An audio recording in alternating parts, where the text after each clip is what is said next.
Hey, folks, and welcome to the latest episode of Around Virginia, where we go around the state talking some high school football, and we're going to try to do it in rapid fire style and squeeze in about 19 games in less than 19 minutes, which will be hard for us to do. But we're going to give it an attempt anyway. 14 games of significance, and then 5 extras we'll throw in, and a couple of parting shots as well. First off, the games in Tidewater, where I reside, are monumental this week and probably as big as they've been all year, with an undefeated collision with arguably the best rivalry in the state. It's certainly in the discussion of it, Phoebus versus Hampton. You think all the years those two programs have won combined more state titles than any duo for a rivalry you can find. Hampton with the great coach Mike Smith, 480 wins. He's third all-time, 12 state championships. It's unheard of what he's done. All the great players in this rivalry, from Tyrod Taylor and Ronald Curry and Hall of Famers. And think of Phoebus with the success they've had under Bill D., who's no longer with us, and then Stan Sexton and now Jeremy Blunt.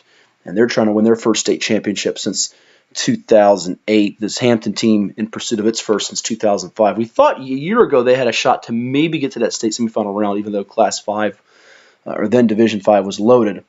This game, as I size it up, I look at it this way. Hampton's not really played a tough schedule. Their opponent's record combined is just 12-31. They don't have Daz Newsom. They don't have the massive line with Justin Redd, Jalen Powell, Elijah Conliffe in that group. But they do have some weapons out wide for quarterback Cam Stevenson with Jaquarius Bellamy and Johnny Gaskins and some of those guys we highlighted in the preview that's pretty in-depth on VirginiaPreps.com. Phoebus comes into me with the better defensive line this year, led by Juan Purdy. And then at back end with Latrell Smith, the transfer from Tab, Damian Charity, Darrell Bryant. I think they can contain that passing game enough to give themselves a chance to win the game ever so close. They have a budding sophomore quarterback star in Chris Daniels. He did get picked off 3 times against Woodside a few weeks back. If he takes care of the ball against a Hampton defense that did come up with 4 interceptions recently in a game against Bethel, held Warwick in check to 50-something yards, and Warwick's not a world beater. Hampton could get this win again in this series, but I'm going to give Phoebus the slight nod. In the predictions we had, my cohort, Coach Young, took Hampton. I took Phoebus. This is a game that's been a blowout lately. It hasn't gone on the wire, but I think Saturday afternoon at Darling Stadium, it should go down the wire, depending on what the weather situation is. We've got some rain and wind in the area right now. The other game in Tidewater people are keeping an eye on is Deep Creek and Oscar Smith. It'll be a raucous atmosphere in Chesapeake, where I'll be headed over to in just a little bit. It'll be the Tiger Cage, packed house, much like the Indian River Deep Creek game, but maybe even more so because of that 96-game Southeastern District winning streak that Oscar Smith has, and Deep Creek trying to snap it with Damian Everett running the football and Antonio Turner on defense, a real factor there. And I just don't think Deep Creek does it with a one-dimensional attack, a banged-up quarterback into Sean Jones, the backup Michael Ure might have to play in place of him. This is going to be a tough game for them to win at Oscar Smith. I think they keep it close. I think they're physical enough to be in the game in the fourth quarter. I just don't know if they have enough offensive firepower they can generate, enough punch to win this game against an Oscar Smith team that is playing lights-out defense themselves. All 40 teams, Deep Creek, Oscar Smith, Hampton, Phoebus, allowing less than 7 points per game. That is outstanding at this point in the year, and you're going to see some great defense and possibly some really low-scoring games.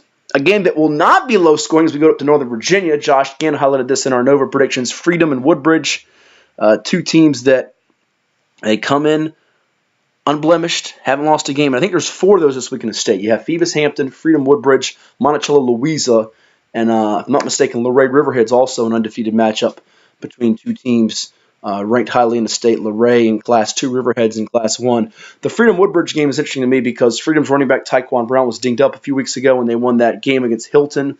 Woodbridge counters with some star power of their own in Deshaun Jerkins, the safety committed to Vanderbilt. They have some weaponry there for Coach Gary Wortham and the crew. Meanwhile, Darrell Overton's Eagles, they have A.J. Felton at quarterback, who's a dual-threat guy. Eric Surratt's catching the ball really well. I think Freedom at home outlasts Woodbridge. But for Woodbridge, this is a real opportunity game. It's much the credibility game like Freedom had a couple weeks ago against Hilton. If Woodbridge gets this win, now they've really gained some credibility in the eyes of the state and now thrust themselves into the conversation of a team that can go into December in Class 6, which none of us really envisioned when the season started. I'm not sure a lot of people envisioned it for Freedom outside of their community and their team either. So a real interesting game there with Freedom and Woodbridge, 2 area-type rivals there colliding in that one. Go to the other undefeated games while we're thinking about it. Monticello and Louisa. You got Monticello's with that offense with Kevin Jarrell. They've just been putting up some incredible numbers. Jarek Ayers, and then they take on Louisa, who's got some offensive weaponry themselves. But they have that big stud on defense in Brandon Smith, and that could be the difference if Louisa wins this game against Monticello, who likes to air it out with Jarrell, and that's a game that could be scored in the 30s or the 40s. Should be a fun one there. Luray and Riverheads. I doubted Luray a week ago against Robert E. Lee Stanton. Shane Metlin didn't. He picked it. I was wrong. He was right, much like he was right and I was wrong on Central Woodstock shutting me up against Clark County. I'm going to probably pick against Luray again, and it could bite me. They do have perhaps the best player on the field in quarterback Dylan Jenkins. Riverheads is the team to me, though, defending 1A state champs, and people were sleeping on them at the beginning of the year. I think they're strong up front more than people realize, and they just have that ability to win these games when you don't think they will. And this is a real test against Luray, though. So I might talk myself into picking Luray now that I really think about it harder. But why not? Let Luray get mad at me 2 weeks in a row and go against him here in this one. That's an interesting game of undefeateds, too. Galax and George Wythe, two teams that met in the postseason a year ago, or met last year. I know George Wythe ended up losing to Galax regular season, before they lost in the playoffs. I should correct myself there.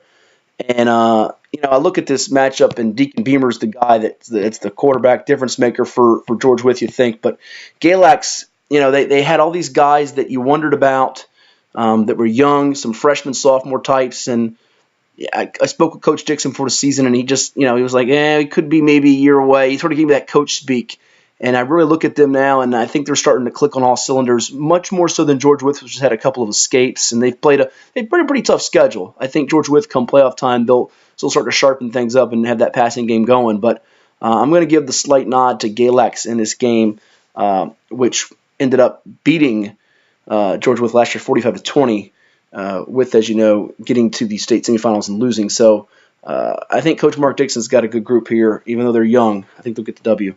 Moving along here, Colonial Forge and Stafford. We've talked a lot about Colonial Forge here lately, and to say the truth, I think they will end up. This will be the game where I think they end up rolling. They've had some slow starts in some of these games. They were down at halftime against Massaponax, pulled away in the second half with Ethan Garwood leading the charge. I think their defense could be a bit too much for Stafford in this one, but it's another dangerous game for Forge, and if the Eagles keep playing with fire, they will get burned in the playoffs or by somebody with a slow start. Still number one in the state, still like them to win the state title in Class 6, but they've got that target now on their backs. Everybody's sort of shooting for them.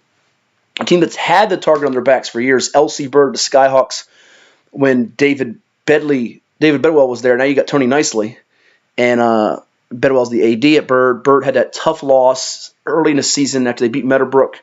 Got thumped real soundly by Thomas Dale in the Battle of Chester, and they don't have Rashard Ashby at linebacker anymore. They do have a stud defensive end in Hakeem Beeman, the North Carolina commit. Bird might have its mojo back. This will be a real telling game, a barometer game for them against Manchester with that quarterback in Brendan Clark, who is the verbal commit to Wake Forest. They did have the one slip up against Monacan. I'm going to go with Manchester in this game against perhaps my better judgment. Bird is generally the safer pick in a spot like this. I think their offense will be able to get enough mismatches to exploit against Bird in a game that's sort of in that low 20s, high teens. Let's call it like 23-19, something like that. A game that will be much, much, much higher scoring than that. GW Danville and Magna Vista. GW Danville's been putting up points in bunches, just outrageous numbers. And Magna Vista, they got thumped pretty good a couple weeks ago against an out-of-state opponent. They are 4-2. I think Joe Favera's group is starting to get themselves back in the mix here. Reaccustomed to what they do this time of year, and they took a couple losses early. I'm going to go against a little bit of the grain here and pick Magna Vista over GW Danville, who's just been putting up, it seems like 40, 50 points, 60 points every week out. I think Magna Vista will find some kind of defensive solution in the second half. Not sure what it is, but they might find it in this game where the winner has to feel great about its chances here to get on a roll before the playoffs in this game. The loser seed could be affected greatly. Magna Vista in 3 and Danville in Class 4.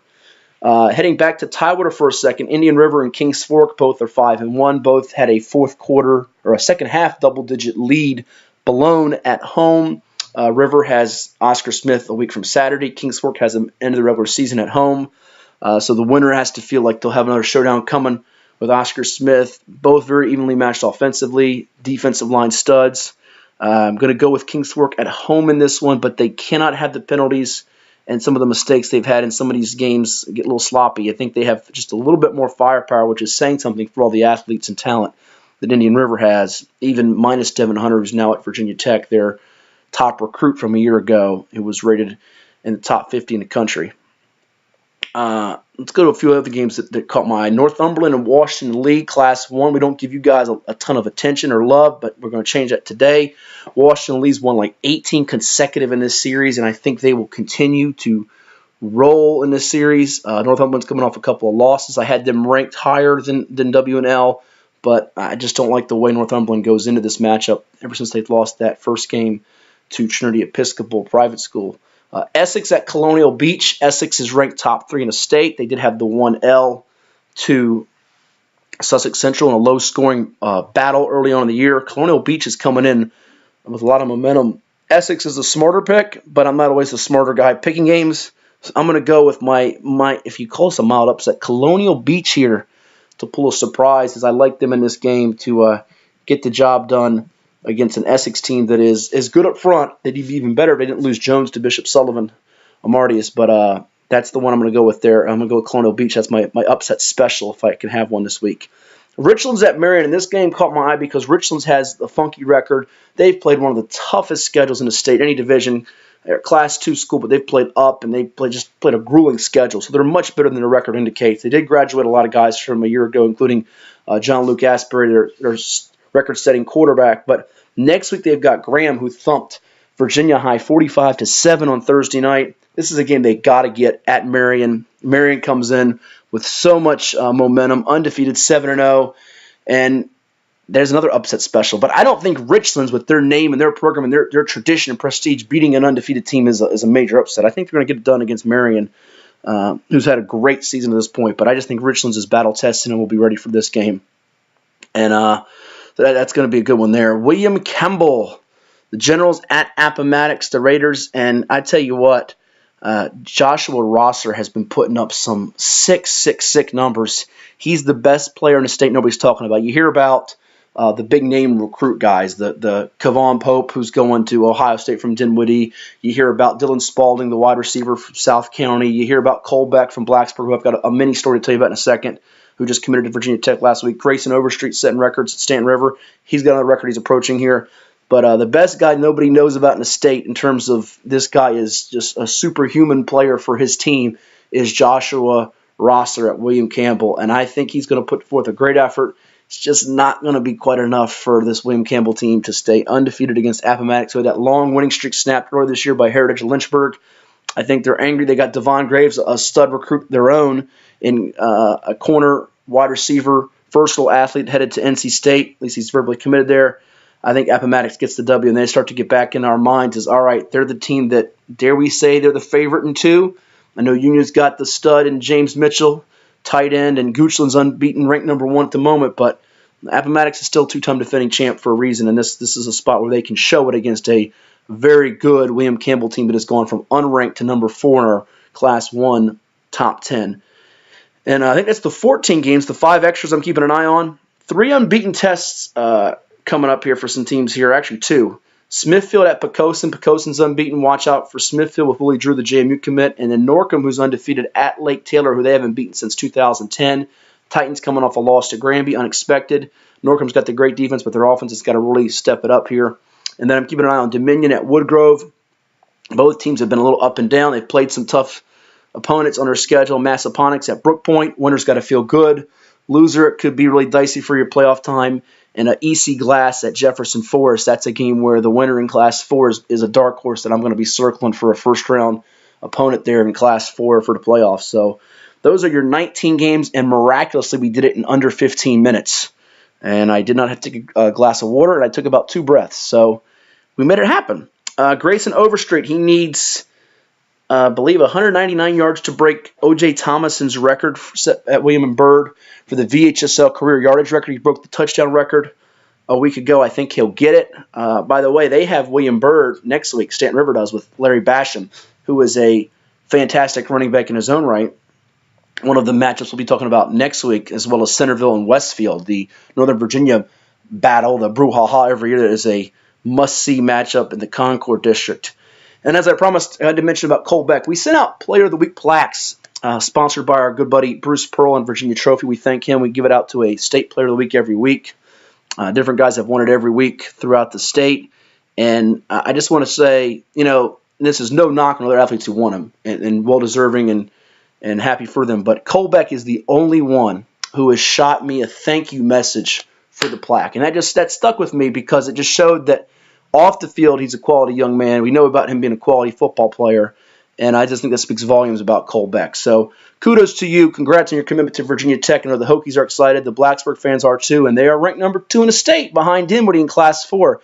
Wouldn't it be something, a Dinwiddie-Blacksburg state championship? You never know. It might happen. So enjoy your football weekend wherever you are. It's raining hard here, and it's getting closer to Halloween. We might dress up in a costume for one of these. That could be scary, but a sight to behold.